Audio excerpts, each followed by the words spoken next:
Hey guys, welcome to iBcade. Today we have a special comparison between the G915 versus the new V2 Analog from Razer.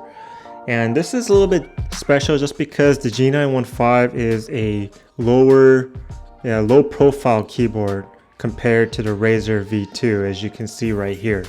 And if you think about it, it might not be similar keyboards, and that's kind of why even myself, I was wondering if I should do this review or not. But there are a few things that come to mind. First, one of my viewers asked me to do this review comparison, and I thought it was a good idea just because they're in the same price range. They're like the two top dogs right now in gaming keyboards, the G915 versus the Razer V2 Analog. And as you can see, they're totally different beasts. They have similar sturdy keyboard frames, everything you'd expect from a premium keyboard, but their purpose and their look and what they can do, being wireless and one being wired, it's completely different. But still, I think it's a good comparison, so let's get to it. Now, one of the most basic things that I look for in a keyboard is the base has to be sturdy. That means that when you put this keyboard down on your desk, it cannot move. And for this, the Razer nails it. Just because it's a heavier keyboard, it moves the desk before the keyboard moves. Now, the G915 is a little bit lighter, as you can see here. That comes with the territory. It's a light keyboard. It's much more slimmer, but still the rubber feet does a good job. I haven't had it move too much on me while I game, but when you game aggressively, you want to make sure that this thing does not move, and then the V2 definitely nails it here. Now, the next thing that I look at, and this is true especially for a premium keyboard, because if it's like a $100 keyboard, $50 keyboard, I don't care too much, but this is a $250 keyboard. What I look for is looks. I mean, it's gotta look fire on my desk. And especially for $250, I think these do pretty well, but I like to give the credit to Razer. If you look at Razer, it has a wrist pad with the Synapse light, the chroma lights around it, and to me, that is attention to detail that I like.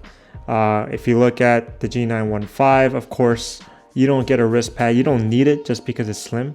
But if you look closely, let's look at the lighting right here. If you look closely, not every part of the keyboard is lit. Like the ampersand, the and sign, the exclamation, all the secondary keys from 1 through 0 are not lit. And this frustrates me. When you're using this keyboard in a dark place, or if your room is dark or it's night, you can't see these secondary keys, and sometimes it's something that you need, and it's annoying as heck, and I don't know why Logitech didn't put it in, especially if it's a $250. They could have easily made everything light up. And Razer does this with ease. Everything looks great, whether it's in the dark, pitch black, doesn't matter. You're gonna see your keys. Not so with Logitech, and I think they dropped the ball here. So I am hoping that if there's another revision of this keyboard, they definitely fill out all the lights for everything in this key, including the symbols. And I think that is kind of the biggest drawback whenever I use this keyboard. If it comes out with that version, I'm gonna switch. Other than that, the Razer V2 Analog looks fantastic. The chroma lights make sense. It's easy to control through your Synapse software. And just the wrist pad having this light is attention to detail. I feel like Razer didn't need to put this in there. It wouldn't really affect their sales. But this shows that Razer is interested and focused on their design, and it's like an important thing to them. So kudos to Razer. I like their products for this reason. I think the G915 also pays attention to details, but there are just a few things that they miss here and there, which kind of frustrate me. And as far as looks goes, as I said, I give that to V2 Analog Razer, but the G915 is not a bad looking keyboard by any means. Now let's talk about the true difference of these keyboards. If you look at this keyboard, this is a low profile keyboard. They're both red linear keys, but just look at the typing sound. It's much more thunk. There's a lot more heavy bass, just because it feels heavier, it feels more sturdy on the Razer V2. And if you compare it to the G915, it has kind of that clackling sound. And this is appropriate. Like, this is not a bad thing. I actually don't mind this compared to the V2 because I use my keyboard more for typing, and for typing this is comfortable. The keys being easy to depress, everything kind of being low profile is nice. The rubber keys that we have here serve their purpose. I love the rubber keys, it doesn't slip. And my favorite thing by far is this volume wheel on top. Like, Logitech nailed it with their design here. Now, as far as Razer V2 goes, everything looks fine. This is the media buttons up here.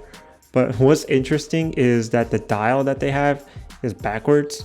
So they're clockwise and counterclockwise. It's backwards from what you think. If you raise it up, you think it's going to go up, but it goes down. Now you can reset this through your software, but that was a really odd design choice in my opinion. Other than that, because this is a low profile keyboard, you don't need a wrist pad as I was saying, and it is super comfortable to type. With the Razer V2, as you can see, very high. If you're not using the wrist pad, it's going to hurt, especially when you're gaming. You definitely need it. So there's two things you have to kind of take care of here. And if you like drag this keyboard around to parties, that's just an extra thing you have to carry around. So something to be mindful of. And I've had no wrist problems, especially by adjusting the back part, raising it up a little bit. I had no wrist problems using the G915 for over a year. And I think it's a great keyboard for typing, and it's fun to type with, and I haven't gotten tired of it yet. And it looks great, to be honest with you. All right. Now, the best thing about the G915 also is that it's wireless. Like, you can move this keyboard around anywhere. And if you're the type who likes to have clean looking desks, it is definitely something that you can do. You can put memories on these keyboards. It's all retained in the keyboard, so that's another thing that is comfortable. You can switch on the fly. I have a programming and a gaming memory on my keyboard that I use, and anytime I switch between two types of jobs, I just switch the layout by clicking the memory. And you can do this with the Razer as well, but you're gonna need the software unless you put it in the hardware itself. And I like how it has separate buttons for it. Like, it's just up on the top, easy to press, and you can easily depress it. Now, as far as the wireless, as I was saying, the speed of this is different. Like, this is light speed and this is wired. Some people are gonna say the wired is always faster. In my opinion, I haven't really felt much of a difference. Like, you do get USB 3.0 pass through here just because it's wired. That's sort of nice. I like using that, so that's a little bit of plus. But as far as latency and how fast it is when you're gaming, it should not be an issue. The G915 is plenty fast compared to the V2. One thing I like to ask my viewers is, what kind of keyboard sound do you like? Do you like that thunk, or do you like the lighter depress, kind of like a G915, or do you like the Razer V2? Now, this is a personal thing. I personally like the thunk when it comes to gaming, but when it's typing, I don't really care for it. I like how the G915 feels, and I'd just like to ask you guys what you like. All right. Another cool thing about this is you can definitely connect to Bluetooth, and if you have a phone, that means that you can start texting or responding back with a switch. It's like a KVM switch, whereas the V2 has none of that feature, right? So if you want to respond back on your phone, you can switch to Bluetooth right away, then go back to Wi-Fi, and this is a plus.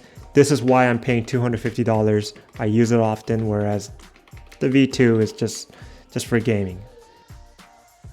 So for me, if I had to choose between the two keyboards, I would pick the G915 just because I type all day and this is something that's comfortable for me.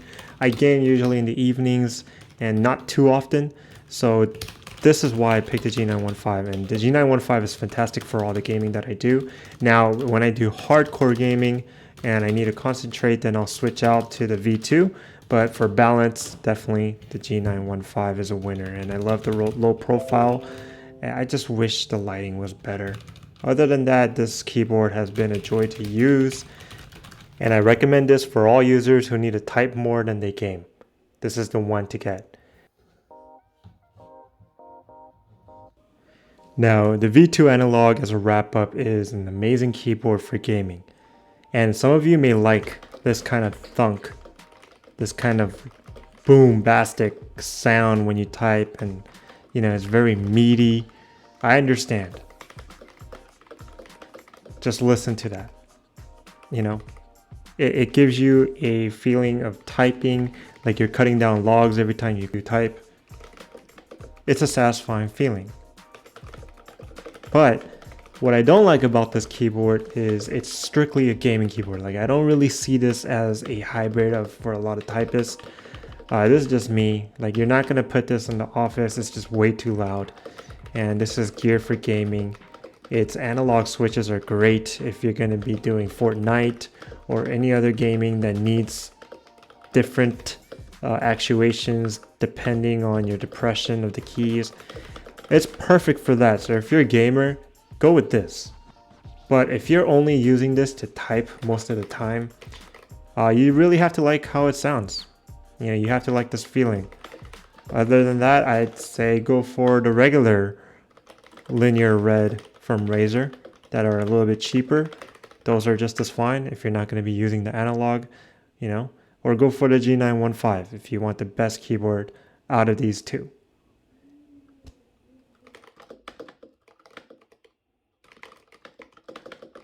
What do you guys like? Do you like this sort of keyboard, or do you like the G915? Do you like the keys on this, how it sounds? If so, this is the one to get. The reason is simple. I haven't found a keyboard from Corsair, Razer, Logitech that sounds quite like this. This is a unique sounding keyboard, unique feeling keyboard. It's very heavy, and it just has a sturdy, meaty feel. And if you like that, this is the one to get. And some people love it. Like, this has been getting good reviews because of that meatiness. Some people say this is the perfect keyboard, and I agree with them coming from their perspective. So it really boils down to what kind of typist you are. And to be honest, you can't go wrong with either one when it comes to gaming. When it comes to gaming, both will make you an excellent gamer, and you can't blame these keyboards if your gaming is not great. If it sucks, I'm sorry, it's not the keyboard, it just might be you. Alright, that's my take. Hope you guys enjoyed the video. Hope it helps you a little bit. Tell me what you like better in the comments below, and what you end up getting if you're especially looking for something in this range. And I know this video or this price is not for everyone, but for some of you who are looking at the best two keyboards from Logitech and Razer, there you have it. I'll see you around. Stay safe. Please subscribe.